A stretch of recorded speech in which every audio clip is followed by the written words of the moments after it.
2025 IPL தொடர்ல அதிரடியாக ஆடி அனைவரையுமே வியக்க வைத்த 14 வயது வீரரான வைபவ் சூரியவன்ஷி தற்போது இந்தியா அண்டர் 19 அணில இடம்பெற்று இங்கிலாந்து அண்டர் 19 அணிக்கு எதிராக அதிரடி ஆட்டத்தை வெளிப்படுத்தியிருக்காரு. இங்கிலாந்து சுற்றுப்பயணம் மேற்கொண்டிருக்கும் இந்தியா அண்டர் 19 அணி அங்கு நடைபெற்ற யூத் ஒருநாள் தொடருடைய முதல் போட்டியில விளையாடினாங்க. இந்த போட்டியில இங்கிலாந்து அண்டர் 19 அணி முதல்ல பேட்டிங் செய்து 42.2 ஓவர்கள்ல 174 ரன்களை மட்டுமே எடுத்தாங்க. அந்த அணில ஐசக் முகமது அதிகபட்சமாக 28 பந்துகள்ல 42 ரன்களை அடிச்சாரு. ராக்கி பிளின்டாஃப் நிதானமாக ஆடி 90 பந்துகள்ல 56 ரன்களை சேர்த்தாரு. இவர் இங்கிலாந்து ஜாமோனான ஆண்ட்ரூ பிளின்டாஃப் உடைய மகன் அப்படின்றதுமே குறிப்பிடத்தக்கது. மற்ற வீரர்கள் சொற்ப ரன்களிலேயே ஆட்டத்தை இழந்தாங்க. இதனடுத்து 175 ரன்கள் அப்படின்ற இலக்கு நோக்கி இந்தியாவுடைய அண்டர் 19 அணி ஆடியது. இந்த அணியில கேப்டனான சிஎஸ்கே வீரர் ஆயுஷ் மாத்ரி ஒரு பக்கம் நிதானமாக ஆட, இன்னொரு பக்கம் பாத்தீங்கன்னா வைபவ் சூரியவன்ஷி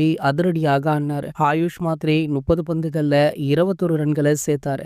வைபவ் சூரியவன்ஷி அதிரடியாக ஆடி 19 பந்துகள்ல 48 ரன்களை சேர்த்தாரு. 3 பவுண்டரிகள் மற்றும் 5 சிக்ஸர்களை விளாசி அனைவரையுமே வியப்புல ஆழ்த்திருந்தாரு. ஆகையால பாத்தீங்கன்னா அடுத்த T20 உடைய கேப்டன் இவர்தான் அப்படின்னு தற்போது ரசிகர்களை தாண்டி பல கிரிக்கெட் ஜாம்பவான்களுமே சொல்லிட்டு இருக்காங்க. இது போன்ற கிரிக்கெட் செய்திகளை பத்தி நீங்க உடனே தெரிஞ்சுக்க நம்மளுடைய சேனலை மறக்காம சப்ஸ்கிரைப் பண்ணிக்கோங்க.